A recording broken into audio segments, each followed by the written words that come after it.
Hi folks, welcome to Fast Coder 21 Medical Coding YouTube channel.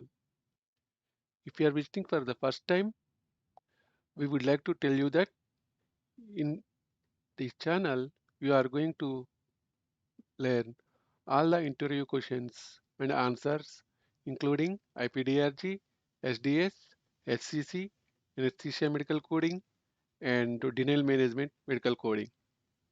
If you are visiting for the first time, please check our playlist and learn more. Please subscribe, comment and share our channel, which will provide motivation to create more important updates in medical coding. So today our chapter, what we are going to learn is ICD-10 CM 2023 chapter guidelines, disease of the circulatory system, which code ranges from I00 to I99.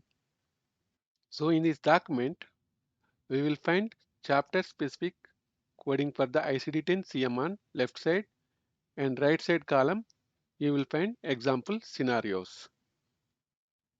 As all of us know, disease of the circulatory system is very important in medical coding.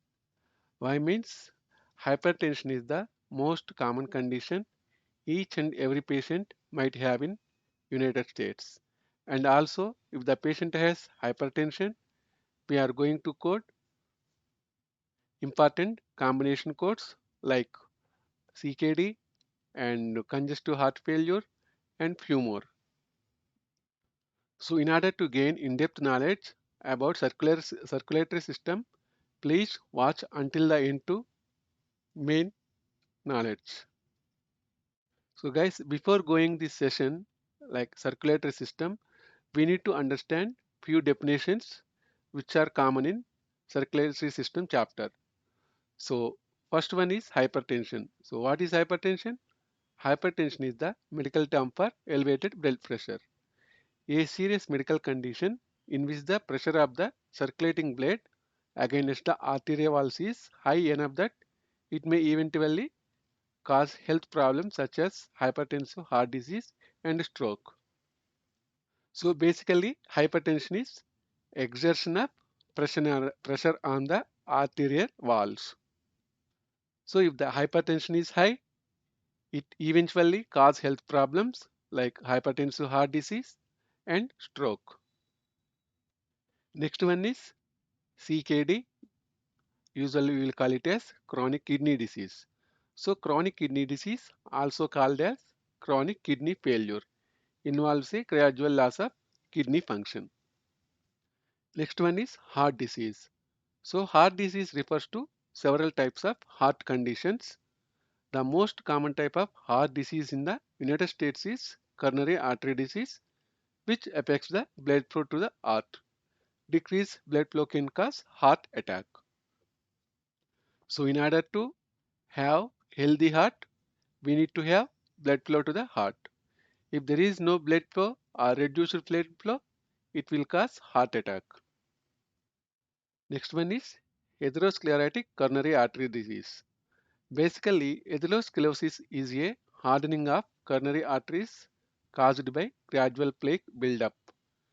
Risk factors include high cholesterol, high blood pressure, diabetes, smoking, obesity, lack of exercise, and diet high in saturated fat. So basically, atherosclerosis is a hardening of the coronary arteries. So because of buildup of plaque. So risk factors mean because of high cholesterol, high blood pressure, diabetes, smoking, obesity, lack of exercise, and diet high in saturated fat, patients might have atherosclerotic coronary artery disease. So next definition is angina. Angina is a type of chest pain caused by reduced blood flow to the heart. Angina is a symptom of coronary artery disease. So if there is reduced blood flow to the heart, patient may get angina. So basically angina is a symptom of CAD. So far we have learned most of the important definition for circulatory system. Now we are going towards ICD-10 CM 2023 guidelines. First one is hypertension. The classification presumes a causal relationship between hypertension and heart involvement and between hypertension and kidney involvement, as the two conditions are linked by the term within the alphabetic index. As we have learned previously, hypertension has combination codes with heart involvement as well as the CKD in ICD-10 CM, as hypertension linked with all these conditions along with in the alphabetic index. So based on the guidelines, if these conditions should be coded as related even in the absence of provider documentation explicitly linking them, unless the documentation clearly states the condition are unrelated. So in order to code these combination codes like hypertension with heart disease and hypertension with CKD, physician no need to tell that patient has hypertension and CKD and heart failure or heart involvement. The documentation contains hypertension, heart involvement and CKD. Defaultly, we can explicitly we can combine hypertension or CKD, hypertension or heart involvement. Next one, for hypertension and conditions not specifically linked by relational terms such as with, associated with, or due to in the classification, provided documentation must link the conditions in order to code them related.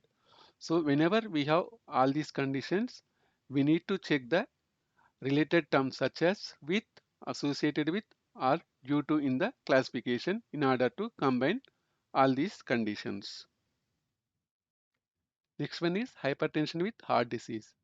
So hypertension with heart conditions classified to I50 or I51.4, I51.7, I51.89, I59, I51.9 are assigned to a category from I11 hypertensive heart disease. Use additional code from I50 heart failure to identify the type of heart failure in those patients with heart failure. The same heart conditions with hypertension are coded separately if the provider has documented that they are unrelated to the hypertension, sequencing according to the circumstance of the admission or encounter. So basically here we have a combination code for hypertension with heart disease. So all these conditions are combined with hypertension heart disease like I50, I51.4, I51.7, I51.89, I51.9. So whenever we code combination of hypertension and heart disease, we need to code the category I11 hypertensive heart disease. So if the patient has heart failure, we need to code I50 series for type of heart failure, like whether it is diastolic heart failure or systolic heart failure, acute heart failure, chronic heart failure, acute and chronic heart failure. So if the physician documents that these conditions are not related to hypertension, so based on the admission, we need to code the or sequence the code. So we have one example here, congestive heart failure due to hypertensive heart disease. So here, first of all, we need to code hypertensive heart disease. We have combination code for hypertensive heart disease I110 and congestive heart failure, we need to code I50.9 series code. Next one, hypertensive chronic kidney disease. Assign codes from category I12 hypertensive chronic kidney disease when both hypertension and condition classifiable to category N18 CKD are present. CKD should not be coded as hypertensive if the provider indicates that CKD is not related to hypertension. As we have learned that we have combination codes between hypertension and heart disease and CKD. The second guideline is related to the hypertensive kidney disease. So if the patient has hypertension with chronic kidney disease, we need to code from I12 series. So and if the physician documents that CKD is not due to hypertension, we can't code I12 series. The appropriate code from category N18 should be used as a secondary code with a code from I12 to identify the stage of chronic kidney disease. If a patient has hypertension, chronic kidney disease, and acute renal failure, the acute renal failure should also be coded sequence according to the circumstance of the admission or encounter. So basically, whenever we have a combination code of hypertensive chronic kidney disease, we need to code first I12 series code, and we need to code uh, CKD stage like N18 series code. And also, if the patient has hypertensive chronic kidney disease and acute renal failure, we need to code acute renal failure also. Sequencing is based on the situation of or circumstance of the admission. So we have an example here. Patient was admitted with acute renal failure. So as per the guideline, we need to code acute renal failure and CKD if the patient has both. So the patient was given secondary diagnosis of benign hypertension and chronic kidney disease stage 3. So based on our guideline, we need to code acute renal failure as well as the CKD2. So hence we need to code N79.9 as which is the reason for the admission, and I12.9 is the combination code for hypertension with CKD, and N18.30 for CKD stage 3. So here we have combination code like patient has hypertensive heart and chronic kidney disease. So hypertensive heart means patient has hypertension as well as the heart involvement. So here assign codes from combination category I13 hypertensive heart and chronic kidney disease when there is hypertension with both heart and kidney involvement. If heart failure is present, assign an additional code from category I50 to identify the type of heart failure. So along with that heart failure, we need to code stage of the kidney disease also. So we have an example here. Patient has stage 3 chronic kidney disease. They are admitted with acute and chronic diastolic congestive heart failure, which is hypertensive in nature. So we have I13 series is for combination codes of hypertension with hypertensive like hyper heart condition plus CKD. Next one is chronic diastolic congestive heart failure, which is I50.3. Next, we need to code stage 3 chronic kidney disease.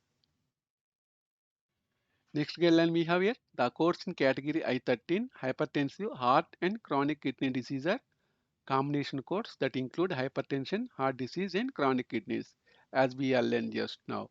These include, the note includes note at 13, specify that the condition included at I11 and I12 are included together in I13. So I13 is the combination of hypertension with heart involvement and hypertension with kidney involvement.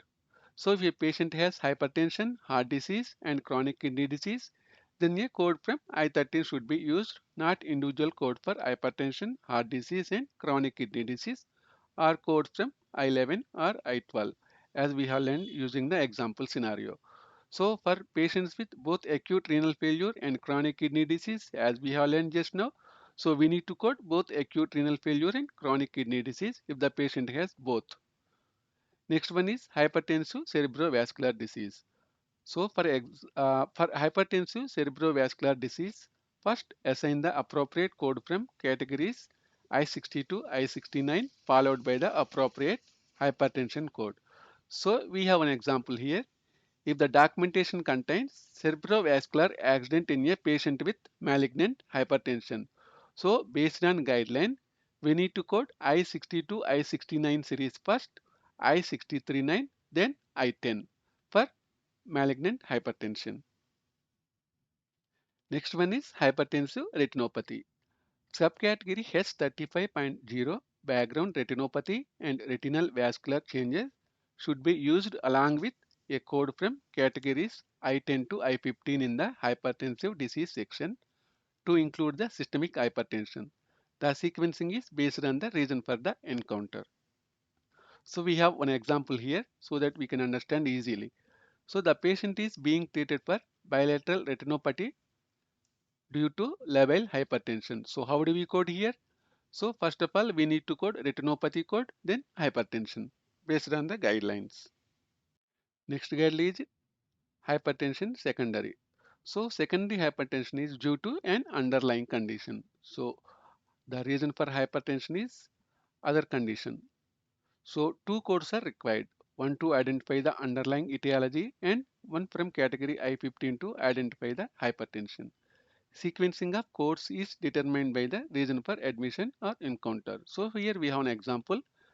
So hypertension due to periarteritis nodosa.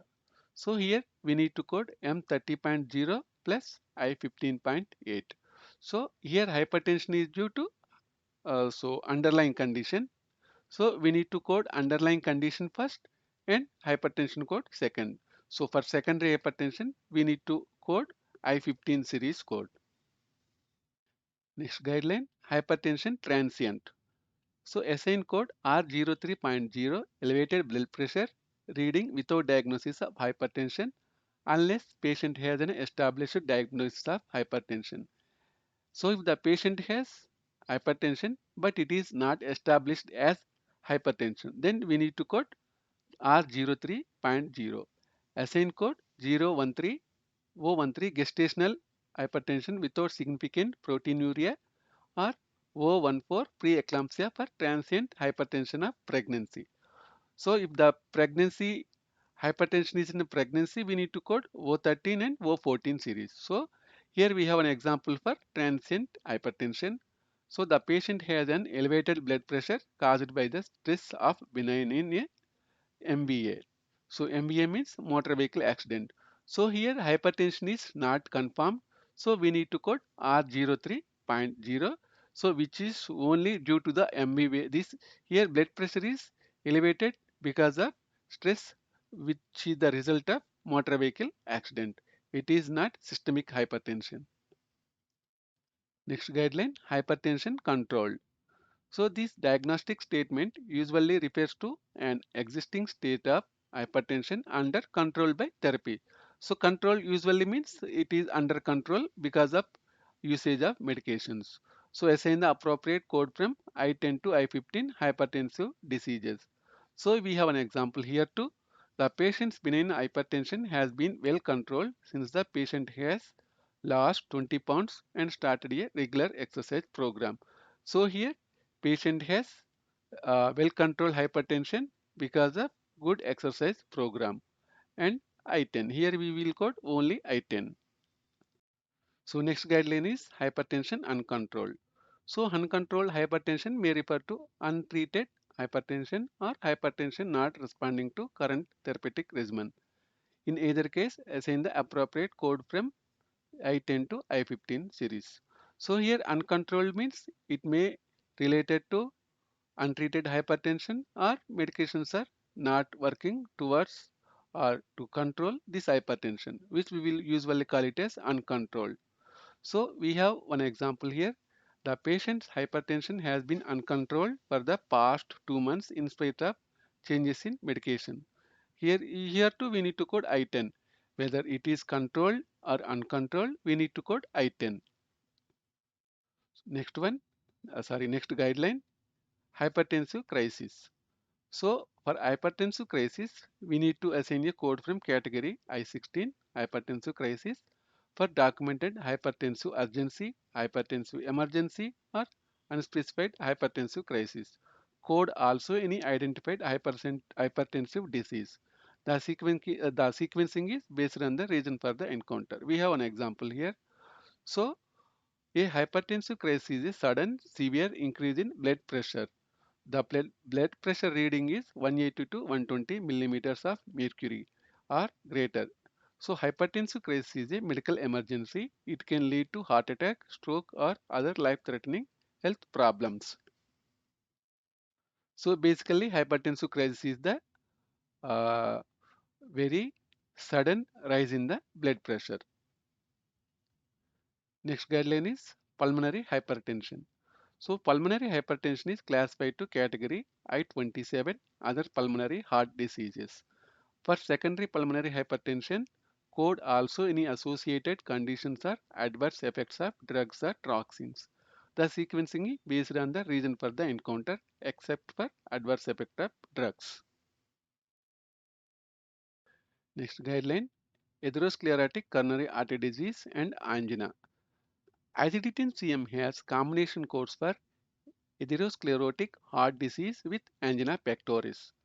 The subcategories for these codes are I25.11, atherosclerotic heart disease of native coronary artery with angina pectoris, and I25.7, atherosclerosis of coronary artery bypass graft and coronary artery of transplanted heart with angina pectoris. So, as per this guidance, we have combination codes for atherosclerotic coronary artery disease and angina. So, when using one of these combination codes, it is not necessary to use an additional code for angina pectoris. A causal relationship can be assumed in a patient with both atherosclerosis and angina pectoris unless the documentation indicates that the angina is due to something other than the atherosclerosis. So, in whenever we code, if the patient has atherosclerosis, CAD, and angina, we no need to code angina as angina is the symptom of CAD. If the physician documents angina is not related to CAD, we no need to code angina combination code. So when using one of these combination codes, it is not necessary to use an additional code for angina pectoris. So a causal relationship can be assumed in patients with both atherosclerosis and angina pectoris unless the documentation indicates the angina is due to something other than the atherosclerosis. So here, if a patient has CAD is admitted due to an acute myocardial infarction, the AMA should be sequenced before the coronary artery disease. So here the guideline is that here patient has both CAD as well as the myocardial infarction. So how do we code? These two are current conditions. So in this situation, we need to code acute myocardial infarction first, then coronary artery disease. So we have an example here. Patient with previous coronary artery bypass is admitted with unstable angina. It is determined that the patient angina is due to blockage in the bypass graft. So how do we code here? I25.700. We have one more guideline here. Intraoperative and post-procedural cerebrovascular accident. So medical record documentation should clearly specify the cause and effect relationship between the medical intervention and the cerebrovascular accident in order to code for intraoperative or post-procedural CVA.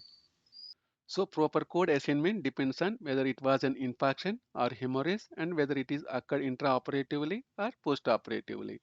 If it was a cerebral hemorrhage, code assignment depends on the type of procedure performed. So we have an example here. The patient had a postoperative CVA, which was embolic in nature. The patient has initially been admitted for treatment of coronary artery atherosclerosis with CABG. So cardiopulmonary bypass was used during the surgery. Here, how do we code? First, we need to code I25.10 and I97.820 and I63.40. Next guideline, sequel of CVA. Here, usually for current CVA, we will code I63 series. For sequel of CVA, we will code I69 series. So, category I69, sequel of cerebrovascular disease. So category I69 is used to indicate conditions classifiable to categories I62, I67 as the cause of sequela, themselves classified elsewhere. So basically here, because of I62, I67 series conditions, patient may have sequela of these conditions. With this sequela, we will code using the I69 series. So we will usually call sequel as late effects too. So these late effects include neurologic deficits that persist after initial onset of conditions classifiable to categories I62, I67. So because of these sequela, patient may have neurologic conditions too. So the neurologic deficits caused by CVA may be present from the onset or may arise at any time after the onset of condition classifiable to category I62, I67. So if the patient has any conditions in between I62, I67, patient have or may have neurological deficits at the time of these condition or after some time.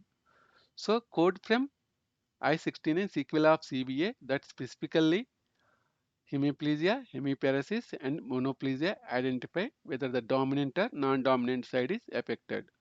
So should the affected side is documented but not specified as dominant or non-dominant and the classification system does not indicate a default, we need to code based on the following guidelines. So for ambidextrous patient, the default should be dominant. The left side is affected, the default is non-dominant. If the right side is affected, the default is dominant. So here we have an example so that you can understand easily. Here aphasia due to cerebrovascular accident 3 months ago. So basically patient has CVA 3 months ago. Because of this CVA, patient has aphasia. As per the guideline, we can consider aphasia as a sequel of CVA. So here we need to code I69.3T0.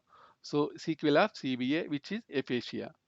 So next example we have the patient was admitted with left-sided hemiparesis due to a cerebrovascular accident. The patient has a history of previous CVA with residual facial droop. Here patient has two conditions like CVA. Currently CVA patient has CVA. So I 63.9, G 81.94 and I 69.32. So here history of previous CVA with residual facial loop. So we need to code I 69 series code for the sequela. So and also we have one more example here. The patient has a CVA in 2023 with no residual. So here too patient has CVA in 2022 but he does not or she does not have any neurologic deficits or other type of deficits due to this CVA. Here we can code history of CVA which is Z86.73. Next guideline, codes from category I69 with codes from I60 to I67. So codes from category I69 means sequela codes may be assigned on health record with codes from I60.67 if the patient has current cerebrovascular disease and deficits from an old cerebrovascular disease, which is the perfect example here. Here patient has current condition as well as the previous condition. So we have coded current condition I639, previous condition I69 series for sequela.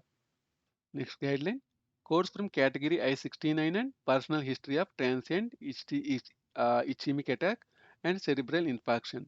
So codes from category I69 should not be assigned if the patient does not have any neurologic deficits. Guys, we are taking our time and hard work to create all these sessions and recordings. So to acknowledge our hard work, please like, comment in the comment section. And if you like, it will give motivation to us and we will provide more informative sessions.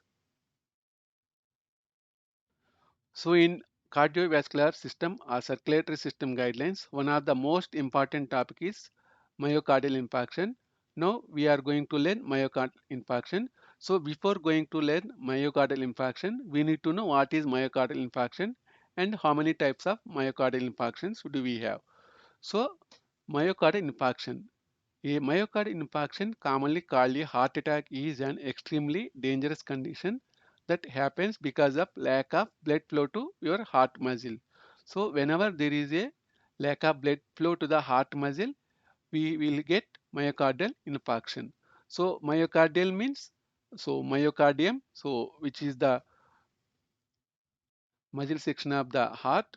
Myo means muscle, cardial means heart. So infarction means here hardening. So whenever there is a lack of blood flow to the heart muscle, we will get myocardial infarction. So we have usually two types of myocardial infarctions, STEMI and STEMI. STEMI means ST elevation myocardial infarction. So a STEMI results from complete and prolonged occlusion of epicardial coronary blood vessel and is defined based on ECG criteria. NSTEMI means non-ST elevation myocardial infarction. NSTEMI usually results from severe coronary artery narrowing transient occlusion or microembolization of thrombus under erythematous material. So, anyway, we have EKG image. We will learn all these conditions very easily. So, in myocardial infarction, we have first guideline acute myocardial infarction. Usually, we will call it as AMI. So, here we have this is the normal ECG. So, here we have PQ. This is the P interval. This is QRS interval, and this is the T interval. So, this is normal ECG if the patient has all the intervals in the same condition, like without any abnormalities. So if you check the ST segment, it is here ST segment is downward. So if you take STEMI, here ST elevation. So here ST segment is elevated. So NSTEMI, for the reason for NSTEMI is ST depression and T wave inversion. For example, ST depression if you take, it will goes down. So here ST depression is there. Here if you check in this image, T wave inversion. So T wave is inversed. Here T wave is inversed. So first guideline type 1 ST elevation, myocardial infarction and NSTEMI. So guys try to remember STEMI means ST elevation MI and NSTEMI means non-ST elevation MI. So the ICD-10 CM codes for type 1 acute myocardial infarction identify the site such as anterolateral wall or true posterior wall. Subcategories I-21 to I-21.2 and I-21.3 are used for first type 1 ST elevation myocardial infarction. Code I-21.4 non-ST elevation myocardial infarction is used for type 1 NSTEMI and non-transmural MIs. So if a type 1 NSTEMI evolves to STEMI, we need to code STEMI code. If a type 1 STEMI converts to NSTEMI due to thrombolytic therapy, it is still coded as STEMI. So for encounters occurring while the myocardial infarction is equal to or less than 4 weeks old, including transfer to another acute care setting or post-acute setting, and the myocardial infarction meets the definition for other diagnosis, codes from category I-21 may continue to be reported. So here, in order to code current condition, myocardial infarction should be less than 4 weeks old. So for encounters after 4-week time frame and the patient is still receiving care related to the MI, the appropriate aftercare should be assigned rather than a code from the I-21. For old and healed myocardial infarction not requiring further care, we need to code I-25.2. Old myocardial infarction may be assigned. So here we have an example. The patient was admitted with NSTEMI. Here we will code I-21.4. Next example, the patient was admitted with anterolateral STEMI. So here we will code I-21.09. Next guideline, acute MI unspecified. So code I-21.9, acute myocardial infarction unspecified is the default for unspecified acute MI or unspecified type. If only type 1 STEMI or transmural MI without the site is documented, we need to assign I-21.3 ST elevation MI of unspecified site. So next guideline we have AMI documented as non-transmural and subendocardial but site is provided. If an AMI is documented as non-transmural or subendocardial but the site is provided, it is still coded as subendocardial AMI. So here we have an example. Patient is admitted with an NSTEMI of the anterolateral wall. We need to code I-21.4. So here we need to learn most important MI guideline, subsequent acute myocardial infarction, which is the most important and most of the interviewers ask will this question in the interviews. So subsequent acute myocardial infarction. So a code from category I-22 subsequent STEMI and NSTEMI is to be used when a patient who has suffered a type 1 or unspecified AMI has a new AMI within 4 weeks time frame of initial AMI. So basically here patient has two AMIs. Second AMI is less than 4 weeks from the first AMI. A code from category I-22 must be used in conjunction with a code from category I-21. The sequencing of the I-22 and I-21 depends on the circumstance of the encounter. So do not assign code I-22 for subsequent myocardial infarctions other than type 1 or unspecified. For subsequent type 2, AMI assign only code I-21.A1. For subsequent type 4 or type 5, AMI assign only code I-21.A9. So if a subsequent myocardial infarction of one type occurs within 4 weeks of myocardial infarction of different type, assign the appropriate code from I-21 to identify the each type. Do not assign a code from I-22. Code from I-23 should only be assigned if both the initial and subsequent myocardial infarction are type 1 or unspecified. So if the patient has uh, both primary and secondary MIR same type, we need to code only one code, I-22. If the type is different, we need to code initial as well as the subsequent. So we have an example here. Patient was admitted with an STEMI of anterolateral wall. During initial recovery in the hospital, the patient experiences a subsequent STEMI. So here initial STEMI we need to code I-21.09 and subsequent we need to code I-22.2. So next example, patient was discharged 3 weeks ago following an inferolateral STEMI. She presents today with unstable angina determined to be a post-lateral MI. So here patient the admission is for.